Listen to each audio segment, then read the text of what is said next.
Not much of an assembly. One question, is this being videoed?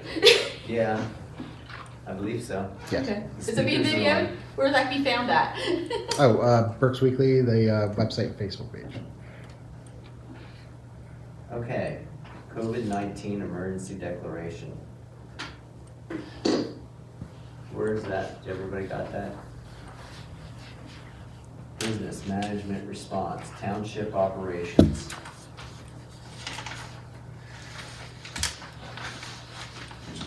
If I may just explain some of how we'll proceed, I guess. Emergency declaration is not a township declaration, it's one No. received. That's, I guess. It was correspondence. Yeah, so what your staff and consultants need is direction from the board this evening on how you wish them to respond to the circumstances presented with. And so we've outlined topics where the board needs to provide direction on how you want staff to proceed. We've divided this maybe into one category that we could call township operations, township meetings, township building, whether it's opened or closed, and how you're going to proceed. And then a more personnel-related matter, how you're going to deal with township employees to ensure that they're safeguarded and protected. And so that's how the agenda is laid out. So if you want to take management response, it's essentially how you want to handle township operations during this period of time. First and foremost with building operations and whether you want to maintain township operations here at the township building on either your normal schedule or a limited schedule or no schedule. Well, I think as far as the schedule for township operations, for now, normal schedule, but as far as public coming into the building, they should be encouraged to call first, do as much as they can on the phone or via email, and try and avoid coming to the township building. I think we discussed, as for permits, they can be faxed in, correct? Email. Emailed, faxed in. It's not that we're stopping the whole permit process, but just to limit contact.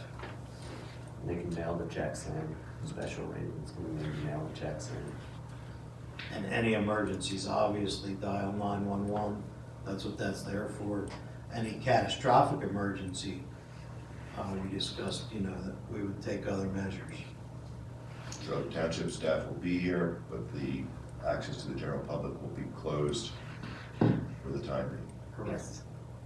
And so what we're doing, Joan and I, as you give us direction, we're going to articulate this into a policy that will then be issued and posted, hopefully by tomorrow, so that the public has notice of how you're planning to proceed, and so that your employees know how you are going to plan to proceed. So we'll be taking the notes to get your direction here. Given the circumstances, we have not been able to prepare a formal policy yet because we didn't know what your views were on some of these issues.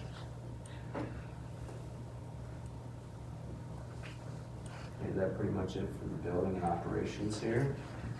If so, we'll move on to the meetings. I guess we probably should suspend all meetings at this point until we're out of the woods as far as Corona. Yeah, I think we should follow state and federal standard when it comes to that, gathering more than 10 people. So I think until further notice, we just postpone meetings or I'll cancel. stop you there. The one minimum meeting that you must have is the Board of Supervisors must meet once per month. You normally meet twice per month, and so you're able to reduce your meeting schedule down to once per month. Your regular meeting is second Tuesday of the month. So you're almost a full month out before that next meeting occurs. The workshop meeting is less essential and can be canceled. And then the issue of all of your boards and commissions that meet in advisory capacities, like your planning commission, they can probably be postponed until further notice. Basically postpone all meetings except for our next regular meeting, and we'll make another decision at that point.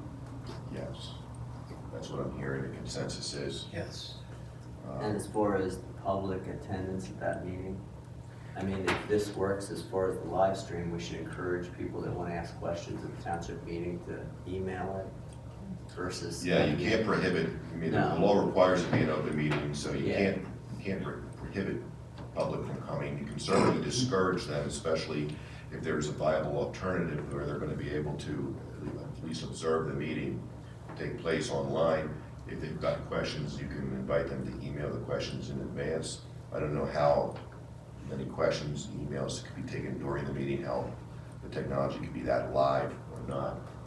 But, so I think the directive from the board is to have Joan pursue that technology in order to have it implemented in time for your April meeting, so that it would be available online for those who do not want to attend in person. But if somebody wants to attend in person, the law's going to allow them to be here, at least as the law stands today. So I would like Joan to pursue that, so that we can do a live streaming or something along those lines.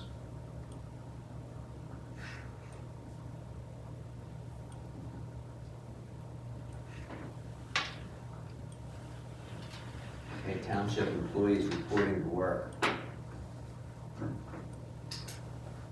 I believe the township employees should report to work unless they had some type of exposure. If they've had exposure on duty, they should not report back to their supervisor, but call it in before they bring it back to the township building. Okay, so to summarize, all township employees should continue to report to work. Obviously, if they're sick, they should call off. If they believe they have coronavirus or presenting symptoms, they should notify township administration, so we're aware of that possibility. And then we want to distinguish here between police who are governed by a contract and all other employees who do not have a contract. The employees without the contract, in the event that they are exposed directly, we want them to stay home, utilize sick leave,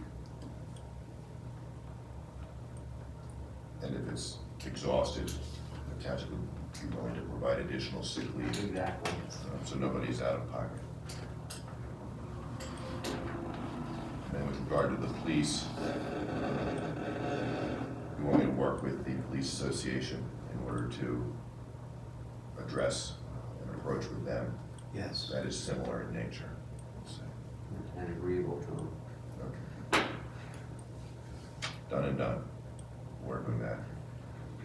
And then this policy that we will issue and post, hopefully tomorrow, we would recommend that there be directives to employees. Most of those directives are really stating the obvious that everybody by now hopefully has heard in the media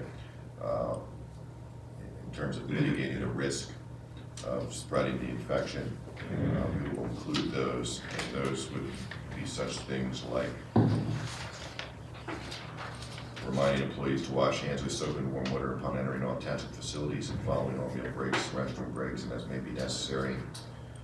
All employees shall avail themselves of hand sanitizer when soap and warm water not available. Telling us in the event that they develop symptoms so that we can take appropriate measures to ensure that it doesn't spread to the rest of the workforce. And then the directive that we maintain confidentiality of all employee medical conditions. And just because someone's telling township administration that they are exhibiting those symptoms, that information needs to be confidential and not broadcast out, with the exception of any required reports to CDC. Can we have all the employees sign off on those? That they acknowledge you read them? We can do that, just like the policy. So usually we have these policies prepared for you in advance, but since we didn't have the opportunity to get any consensus or working document, what we'll do is it's kind of reverse. We'll now prepare the policy, circulate it to everyone. If you're in agreement, we can, assuming that you motion to approve what we've just talked about, it'll then go out tomorrow and be posted online for the general public as well. So that's the sort of the operational piece of this. Emergency management services, supplies needed. I reached out to county officials, more importantly, Berks DES, Department of Emergency Services. A bunch of different things. I mean, this is kind of new area to them, but they gave me some guidance in a bunch of different areas. They don't feel that we should really apply for a declaration of emergency. As of yet, there are really no reported cases in Berks County They did say that the county did apply for assistance back on March 12th. The county commissioners did, so I do have a copy of that if someone wants to see that. They did give me some information that I should share. They're not really sure how to approach this. Most of this stuff is, they're good with floods, they're good with tornadoes, they're good with a bunch of other stuff. So because they applied for this emergency stuff, they're not really sure how this is going to work for reimbursements. But I had talked to our police department, I also talked to our road crew today about just documenting everything, and I'll say that to you as well. And I'll give you this information, Joan, so you have it. But anything related to the coronavirus or the COVID-19 virus, just to document. Some of the examples were like if Keith would happen to sanitize a public restroom and he used an hour overtime, so you would document Keith, hour overtime, whatever piece of machinery he may have used, whether it be a sprayer, document the equipment, how long it was used, and if he used a gallon of sanitizer, just document that. I know that the road crew or the police department went out and bought some sanitizer today, and they put the receipt in my mailbox. I'm just going to start a spreadsheet that we can hand over to Berks DES to see if there are possible reimbursements on that. I've been looking at their Facebook page and their website, and I've been sending stuff over to Joan. Joan's been putting it on our Facebook page. We're going to continue to do so. I know if you go on berksdes.com, there's updated information on there. There's also links to a bunch of different sites that you can actually, if you have questions regarding it. But I think we should mirror image that to our site as well. Just to our website, just the different links that you can go to. What else did we talk about? The other thing is, I'm compiling a list of stuff that's needed. A lot of PPE is getting hard to come by for different departments. I know that they reached out to the EMS, and I do have Joe Carmen from Honeybrook-Elverson EMS is, I think, watching this as well, and he's here to answer questions. But I know the county was in contact with them. Our first responders are our ambulance and our police. They are the first ones to go into situations that could possibly have this coronavirus. I talked to our fire department today as well. They're more or less a second phase of this, so they won't really go in unless they are cleared by police or ambulance. But we're running short on supplies when it comes to gloves, masks, and even protective suits. So I'm working with the police department and also the EMS to try to get a list of materials or list of supplies that we can give to the county and hope that they can help us find some of this stuff. So I do have a list from our police department already, and I'm going to talk to Joe Carmen after this meeting and get that list and get it over to the county as soon as possible. That's pretty much it. Procedures in place. Pretty much it. The police department included something for your review, so you should have that in your packet. Might be the last piece that you have in your packet. Just how they're following other organizations regarding pandemic operations, reducing the exposure when performing their duties. So they provided that information for you to review. Did you want to review that, Eric? Yeah, we just received that. It's very good that the police department has already prepared the policy and some guidelines. So let me take a look at it. You guys can review it and we'll go from there. Just so everybody's aware, the county is very helpful, so if there are questions that need to be answered, they're willing to answer phone calls and emails. So they were very responsive today, and I know they will be in the future, especially with everything that's going on. Parks and Rec, bathroom facility closures. Did you say they didn't open them yet for the year? Yeah, I talked with Keith this morning, and this afternoon we talked twice. The bathrooms don't normally get open up till March, and currently they're not open. What we did talk about was the closure of the parks. We just discussed this a little bit ago, and I'll just reiterate that we are thinking about closing the Friendship Park, the John Birdie Park over at Penwood, and the basketball courts on South Street.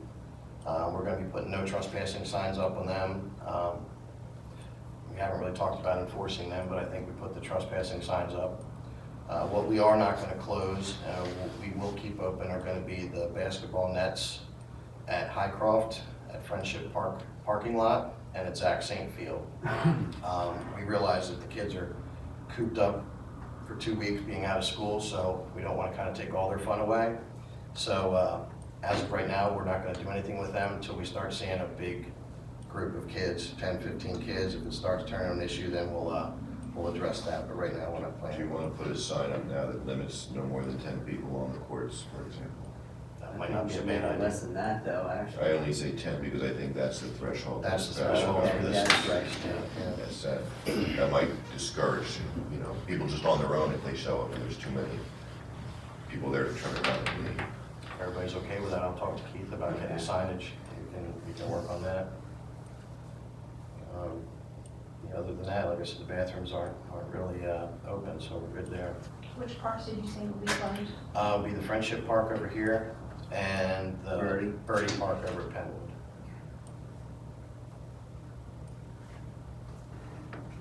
Okay, question and answer session. Do we have any questions? I had one person ask you a private message, if we made of curfews or anything. Wasn't planning on any Okay. curfews. That was, somebody had asked that. I think our current curfew is 11 p.m., isn't it? Yeah, for children under 18. How are we gonna handle if we have a large group of kids hanging around? We should be contacting the police. We can. I mean, I I'm just personally don't feel trying to we're- think of ahead of time, any questions that come up, so.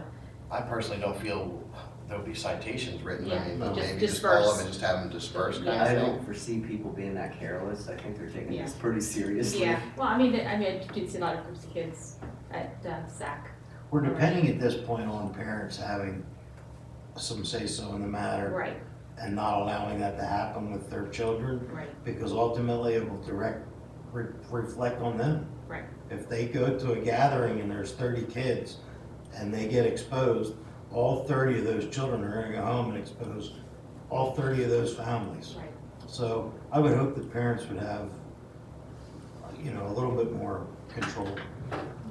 Now, I know there's organizations like Morgantown Athletic Association. I know they just started recruiting kids. I know that they're going to be starting the field cleanups and whatnot. But I did notice on their Facebook page that they're She gonna, already sent an email that they're down. they're going to postpone. They're going to hold off and kind of see what happens. I don't know. Do we have any hall rentals? I mean, obviously our hall rental would be, obviously pretty much closed for the time being. Yeah, I think we have one at the end of the month, so, and the police training, I need to get with them to be sure. I mean, little by little, those are canceling. Yeah, I figured they'd So, cancel. Yeah, yeah. Do you want to order that they be canceled, or do you want to wait for people to approach you about canceling? I think we probably should close the I- social I hall would for think- now. I think the social hall should probably close until we get some sort of, Now, I mean, I'm sure everybody here has probably been paying attention to social media too. I mean, it seems like most businesses are complying. It seems like most restaurants are closing their dining rooms, they're going to takeout. I don't know about the bars, but I know I've been just keeping tabs on most stuff. So the coffee shops have closed down. I know this is gonna be difficult for our small businesses. I think that's the people that are gonna suffer the most. I mean, most of these businesses can't afford to shut down for a day, let alone 2 weeks. I do know that you go on the Berks DES website and you do a little research. There are programs out there that provide loans with like 24-month deferred payments. Might be something to look into. I also did notice that Pennsylvania Unemployment is offering unemployment to some of these non-essential business employees. And I know that if you research it even a little further, they're even waiving the waiting week to try to make it a little bit more helpful for these people. So take advantage of some of the links and the websites that we have that we will post, or go, once again, to berksdes.com, and they have all that on there. And they're getting all their stuff from the Department of Health and CDC. So definitely, look at that, because there's a lot of helpful information on it. On the social hall thing, do you recall how sensitive that one event is at the end of the month? No, it was a family event, I don't recall the number, might have been 30 to 40 people, like a baby shower or something. I did not look into the social hall rental contract terms of whether it provides the township the right to cancel or not, do you? No, I think it did in emergency situations. I think that was one of the clauses that we put in And if there. that's a baby shower, pregnant, young pregnant mothers, any pregnant Yeah, they mothers should be are on canceled anyway. are on the top 5 Yeah. list for do Okay. not be exposed. Well, to wrap up this, I guess we need to do a couple of motions then as to what we discussed. So I think the first motion that would be in order would be to adopt the policy that you articulated, that we will write following this meeting. So you would need to adopt, a motion to adopt that policy with regard to township operations and employees during the pandemic. I'll make that motion. I'll second. I'll second. There's a motion and a second. All those in favor? Aye. And then if you're going to do a partial closure of parks, then you should probably make a motion to close Friendship and Birdie, and then subject the remaining facilities to that 10-person threshold. I'll make that motion. I'll second. We have a motion and a second. All those in favor? Aye. Along those lines, I know that Park and Rec canceled our Easter egg hunt. That was scheduled for April 4th. Currently, there are no plans to cancel the carnival or the 250th celebration, but that's pending upon how this plays out, so. You're up against that 8 weeks of small, no large gatherings for like 8 weeks. That takes you to mid-May. So you're right up against it if something were to force that, could push back further. Okay, well, those are the motions that we needed in order to affect this plan. And I guess then we can post a notice to cancel the workshop meeting and let everybody know on all of your various committees to come in and report, and you'll be updated as a board on the technology aspect of live streaming future meetings. I know it's asking a lot of Joan, but I mean, Joan, you don't have a problem updating Facebook page and the website with some of this information? No, I have no problems putting it on. For me, it's monitoring things. I'll help you out as much as I can by sending you links and stuff that I get like I did in the past week, so I'll try to help you out as much as I can there. I do have one email here asking about the live stream link through this mode. It's not live stream. That is, or is there gonna be a link they Oh, yeah. It'll be out later. up for later? And what is the link? Well, there is no link yet. It'll be on the page. It's on the page. I copied it on it and put it on the township page Yeah. already. Oh, The got it. Wi-Fi cut off, so, but it keeps recording. Oh, okay. Okay, I'll let them know. It's jumped. So it'll be on the It's not gonna be township's, live, it'll be on the township's Facebook page. Well, it'll be on Berks Weekly's page. That's, I don't have any association. Okay, thank Are there any you. other questions? Michelle? I'm just thinking with Park and Rec, maybe we can figure out, I'm thinking of maybe trying to figure out something to do that might be online that we can maybe do. I'm just gonna ponder that. I am on a Park and Rec page that they do lots of online, so maybe just to figure out something to do. So I might just play that around a little bit, just to have some type of interactivity, so, something to do, yeah. Word find, something like that. What? Word find. Yeah, or something, I'd figure out something, yeah. All right, and I guess we're gonna Yeah, have, you should announce the executive session Yeah. for personnel reasons unrelated to this whole thing, and then you can motion to adjourn. yeah, as I mentioned earlier in the meeting, we're gonna have executive session, discuss personnel issues, and now I'm looking for a motion to adjourn. Motion to adjourn. All in favor? So it'll replay later?